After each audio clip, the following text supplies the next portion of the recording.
So far this year, most of the events I've attended have been free or I've been getting paid for them, aka the Dubai real estate events. Okay, if we can sum up one of my biggest takeaways that I want you to keep in mind from this live stream, if you're also kind of in the level up game or you want to, network and get into rooms with higher net worth people, things like that, social climbing. That's the term I was looking for. If you are also on a social climbing journey of your own, I would like to state that, well, in addition to everything that I've been teaching so far on this channel, for the most part, what I realized is that anything that is paid, any event paid, I'm going to speak in general terms. Okay, so of course there's going to be exceptions. There's also like nuance to consider, like nuanced circumstances. But in general, I have found, okay, throughout 7 months of doing this hardcore in 2026, I found that anything that requires the participant to pay a significant entry fee or a participation fee, those typically offer the least amount of value back to the participant. I mean, it's just a logical conclusion, right? The fact that they have to charge people to attend their events means that they're trying to create value out of nothing. They're trying to create the illusion that, hey, our group is valuable. The contacts that we're going to provide to you, the events, the networking opportunities that our group provides to you, it's valuable. So valuable that we're going to attach this price point to it. Like, let's say it's a membership club and you have to pay $500 in membership fees every month. And on top of that, the events are paid, right? Or maybe some events are free for members, but other ones, they still have paid events. So just think about it logically. By the very nature of them having to assign a monetary value to their product, that alone means that it's probably not valuable to begin with. It probably doesn't have any inherent value, because anything that has inherent value, why would you have to convince somebody to pay X amount for it? You know what I'm trying to say? Any group that has to sell you the idea that their product or their group, their event is worth the ticket of $50, $100, $500, whatever. That is a huge indicator in most cases, right? Again, we're generalizing here. But in most cases, that's a huge indicator that the product was never valuable to begin with. That's why they have to hold out to you so that you can pay them. And by you paying them, you're giving legitimacy to their project or their event. Unbeknownst to you, right? If you're new to this thing, if you're kind of like a novice, then especially for women, because I hate to say it, but a lot of women are really, really easily convinced and easily have the wool pulled over their eyes by advertising, especially when it comes to, especially when they hit on a lot of those areas that many women have wounding, right? Like groups that promise sisterhood type of bonds, or groups that promise really fast advancement in your career. All these topics are things that a lot of women, a lot of times, are in a very vulnerable state of mind when it comes to, because these are all things that, like, most women, especially if we're on a level up journey, we're trying to improve these things in our lives, right? And we are into, maybe we've been burned in the past in certain areas as well, like friendship with other women, or being passed over for promotions that we deserve, or for a raise that we deserved, being passed over and having that extra money or that extra opportunity going to someone who is less deserving than us because nice or something like that. So these are all wounds that if you're not self-aware and you are not, actively working on yourself to heal of your own accord, this is all right, territory for emotional manipulation, okay? For brands, groups, networking groups, social groups out here to take advantage of. They're masters at playing on these wounds and insecurities in women to get you to open your wallet and hand your money to them. But I'm telling you right now, from my real applied experience so far this year, I've come to realize that it really is true, or I've come to, I confirmed, my suspicion all along that it really is the case that anything that has to justify themselves to you as to why you should pay to attend their event or to join their group, that means that there is not much intrinsic value in the group itself. If there was intrinsic value in the group, they wouldn't have to hold out their hand so blatantly to get you to pay them in order to legitimize their service or their offering, right? Anything that has actual intrinsic value, it's very obvious to anyone in the vicinity that's vibrating in the same vibration. And so anything that has intrinsic value, it knows that, sorry, I'm like struggling to word this because we're kind of getting a little esoteric here, but don't worry, I'm going to give a concrete example very soon with my recount of the Dubai real estate seminars. But anything that has intrinsic value, just think about it, right? It confident in its value, right? It doesn't have to convince anyone. It doesn't have to get a validation from anyone because it already knows, it's already embodied in the identity of I am something of value. I can bring good fortune or really, really positive things into people's lives. And so it doesn't have to rely on like deceptive or aggressive marketing tactics because it knows that real recognizes real, right? People who are already on that vibration, who are seeking that level of value will naturally find them. They will naturally notice, oh, hey, this thing is the real deal. Okay, I see that this is like a huge opportunity or it has a lot of value. So I'm going to invest in thing. And the investment is going to come naturally, right? Whether it's in the form of money or time or just like efforts from, all the groups to try and to keep this thing going. It doesn't have to be bigger, dressed up in fake designer clothes.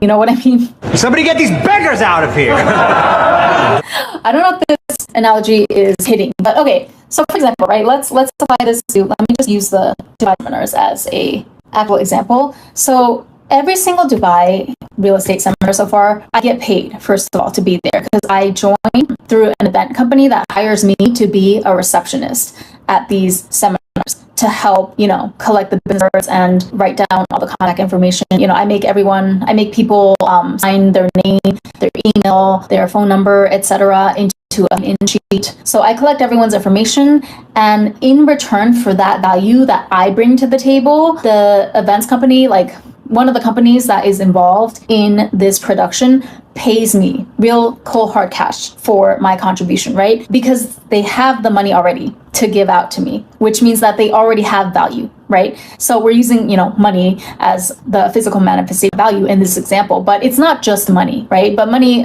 is the most tangible example. So do you see how, why would they need me, let alone pay in the seminar? Why would they need me to even volunteer my time for free, right? A lot of groups also depend on volunteers from their membership.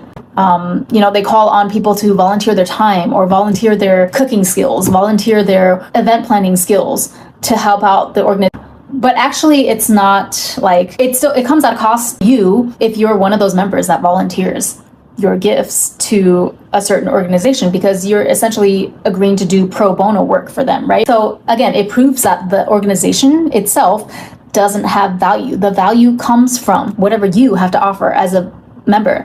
Otherwise, they'd be holding out their hand to you like a beggar on the street.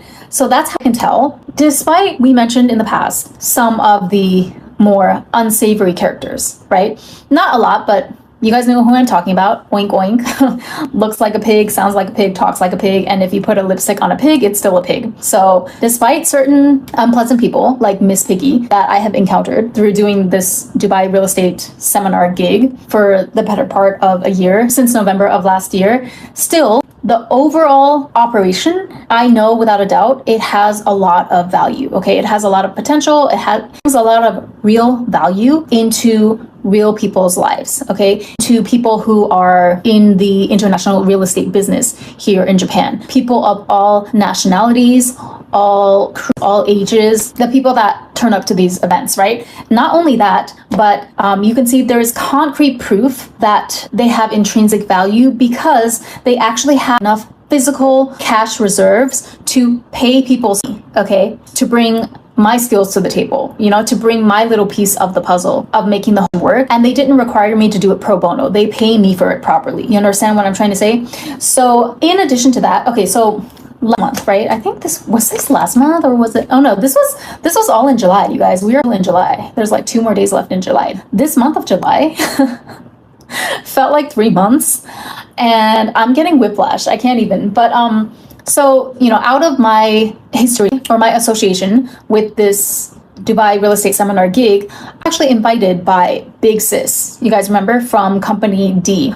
She's one of the cool ones, although she said some weird stuff to me that we're gonna get into later on. Remind me if I forget to talk about it. So Big Sis, right? She's good, but I realized that I do have to I have to limit my interaction with her because she demonstrated some behavior to me that kind of indicated that she was, I don't want to say threatened by me. This is all happening at the subconscious level. Like, she wasn't consciously doing anything and she didn't say anything malicious to me, but there were a few comments that she made to me that I've been on this earth long enough. I've had enough interactions with other women to recognize when I see it a sign of a woman feeling threatened by me, or just like they can't reconcile in their minds that I am as capable as I am, or I can be all the things that I am at the same time. Cute, pretty, successful, smart, clever, you know, not to toot my own horn, but and every other woman can be like this too. This is the thing. I don't place myself above anyone, but yeah, a lot of times, like when certain women meet me, they like me a lot at first because they're like, oh my god, she's so pretty and cute and fun.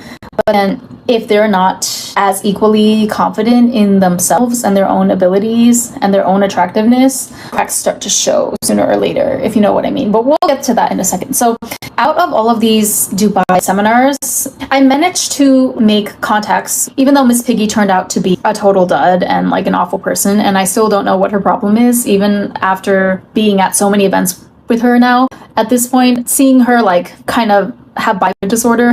I'm sorry, I don't mean to make light of mental health, but I really feel like she has some sort of disorder. It's been funny though, to say the least, to watch her struggle between like her obvious disgust for me, but then at the same time forcing herself to play nice because she knows that I'm pretty much the only person that they can call on to do the receptionist gig. So anyway, her aside, I did manage to make some actual valuable contacts throughout these gigs, right? So one of the most valuable ones to come out of showing up every time for one of these gigs whenever they came into town, no matter how much I didn't feel like it, no matter how much I was already exhausted from my day job, the fact that eventually they held an event on Friday a couple weeks ago. It was the 17th of, it was like a huge blowout event held by Company D to celebrate the opening of the second Chelsea residences in Dubai, in Tokyo, right? So it was a PR event, essentially.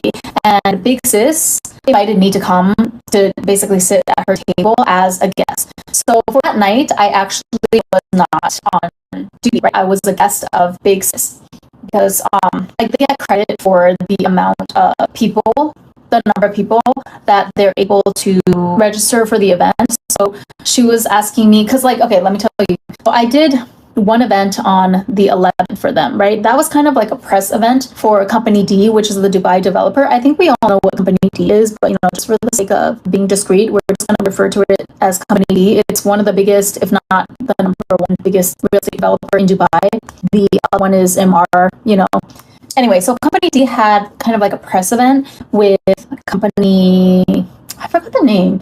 There's a bunch of Japanese bridge real estate partner with Company D, right? This is how they started to sell seriously to the high net worth individual market here in Japan. So yeah, Company D collaborated with this local brokerage firm that I ever worked with before on the 11th, right? That was Saturday. So I worked that one. Although there wasn't really much for me to do because it was more of like just an open seminar. Like they had, you know, celebrities literally on stage. Happy to catch your light. I'm happy that you're here, Silver. Yeah, you. Oh my god.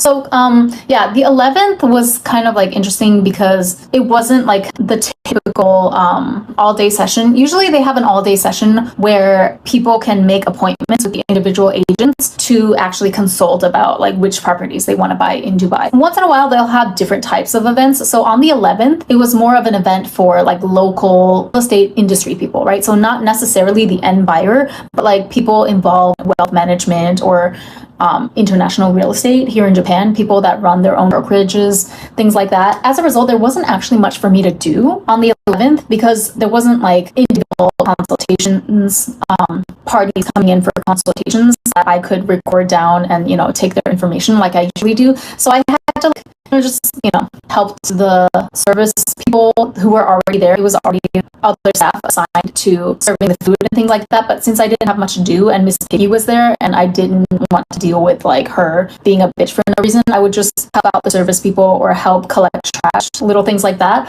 But for the most part, it was really, really light work in terms of the actual labor. Also, there was a new guy that was added to their team. So he's actually a local Emirati guy, and he actually turned out to be a really, really good contact as well. We got along really well, and he even sat at the reception desk with me at some of the subsequent traditional type of seminar days the next weekend. So we'll call him EUE boy because he's kind of on the young side. He's like 26, but he's also in sales. And I think like they made a good move to start bringing him on their roadshows here in Japan, because he would wear his kandora every day, like the white Arab outfit, and that it's not something that you see often here in Japan, right? So it's actually quite effective, I think, as well, because like local people here in Japan are not used to it, and they usually get very excited and very happy to see like a real local Emirati, right? And of course, he's literally just a Gen Z boy like the rest of them, but because he decked out in the full kandora, and I took a couple pictures with him too. You probably already saw it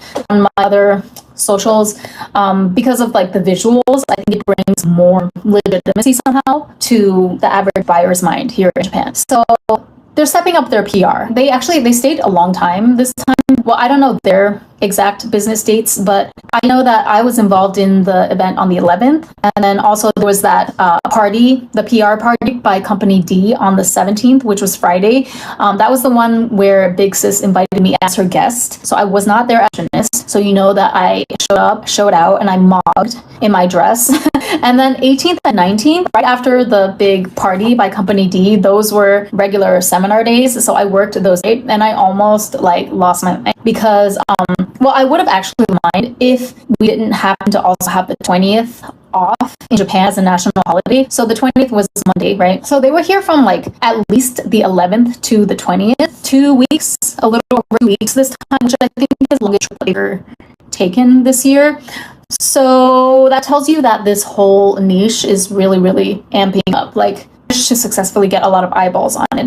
And you can tell kind of the difference this time too, because like I said, even with the first event with the local brokerage company on the 11th, they brought in like celebrities, they brought in this Shohei Ohtani impersonator, like a bunch of Japanese baseball player impersonators to do this kind of skit on stage to just fill in, I guess, for times when the main speakers were were taking a break or something. They would have like, the comedy skit actors distract the crowd. It was funny because I told you I didn't really know what to do, right? Because it wasn't like a typical seminar event. They weren't private consultations with people at that event.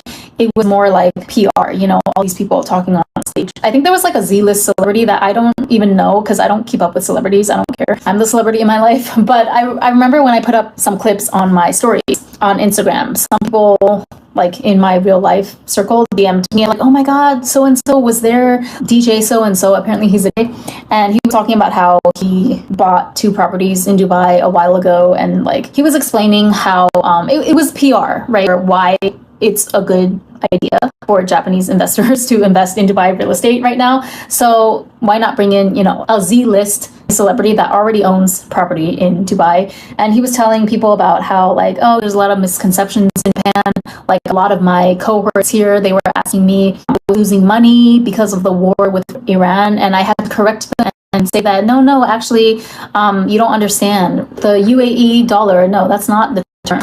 The dirham, right, in the UAE is tied directly to the US dollar, the petrol dollar, as they call it, right? So since the US dollar is rising in value against the yen, or maybe it's the other way around, maybe the yen is just dropping in value against the US dollar, my investment portfolio over there added up in value just based on the exchange rates alone. So it really doesn't have anything to do with the Iran situation. Like obviously it would be even more valuable, I guess, without the whole war happening. But as far as like the actual value of my investment in Dubai, it's up. 最近めちゃくちゃ言われることなんですけど、ドバイに不動産買ってて損したんじゃないですか、だって戦争してるしみたいなことめっちゃ言われるんですよ。で、僕は多分4年ぐらい前にビジネスベイのところを購入しました。2軒で買って、でどうだったか、結論からすると、そもそも為替が日本の為替からすると 1.5 倍に上がってるんですよ、為替が。なんでもう為替益が出てるから、だから損しないんですよと思いません？そうです。Off topic, but whenever you start talking about work, I get excited knowing that there are jobs out there with real networking opportunities that aren't totally brain numbing. Yes. Oh, and that's also like part of what this live is about too, even though I'm talking about, a little side quest right now. But this is also, I think, falls under that umbrella, right? Because this is not my main job, but it's a steady side gig that I have been picking up since November. Although it's not a fast process, okay? It's not a get rich quick, go to one event and meet a billionaire and ride off into the sunset on his favorite. It's not like that. You have to keep showing up, okay? And you have to keep doing trial and error. There's gonna be slow days. There's gonna be days where you feel like, okay, I didn't get any wins today, but that's where your strategy and your analyzation skills, all of your inner work as well, like, believe it or not, it's all interconnected. This is why, like, you have to constantly be keeping at the forefront of your mind or of your daily practices, especially as a woman. You have to practice affirmations of, self-worth and not needing validation from the outside, because that is what's going to ultimately ground you. It's going to help facilitate your inner compass to direct you, intuitively towards the opportunities, towards the events that actually could potentially bear fruit, and steer you away from the ones that are just smoke and mirrors, the ones that promise you a million things, but they don't actually deliver, right? Or worse yet, they straight up blatantly ask you to pay to take part in their activity. If somebody asks you to pay, if someone has to feed off of your contribution as just a member of the public, right? Like, you don't have any obligation to this organization. You are for these people. You're not bound by a contract the way that I am when I sign up to do these gigs. Then just think about it from an objective perspective. Like, if it looks like a scam, if it walks and talks like a scam, it's probably a scam.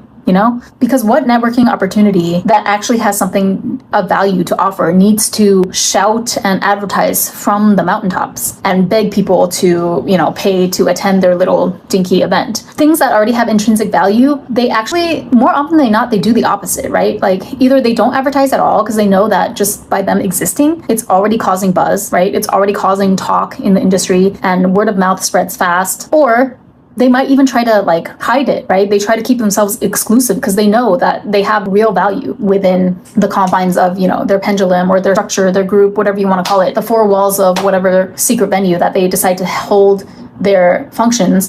Actual, real exclusive events with real movers and shakers that participate in them, more often than not, they have to heavily protect themselves, and screen the participants that want to participate in the event or come to the event. You have to screen out freeloaders and the people that are just there to take advantage or take without giving anything of value back in return. When I say it that way, it comes off very logical and makes a lot of sense, right? And it's somehow the reason that we often tend to forget as women is because when you're out there actually in the field and when you actually face to face with these organizations, they're very, very crafty. They know exactly how to play on your insecurities and your hopes and desires to manipulate you into thinking that there's something bigger than what the reality is. It's like a wizard, right? He uses that mechanical contraption and he amplifies his voice. He uses that puppet or, the huge, larger than life puppet to try to convince people of his power, when the reality is that he doesn't even know how to do magic, as Elphaba had a rude awakening to after, finally meeting him. After dreaming about meeting him for her entire life and then come to the rude awakening that, oh, this guy is just a total fraud. He doesn't actually have any power. The only power that he holds is in the perception that he was able to manipulate all the residents of Munchkin Land or whatever. No, Emerald City into believing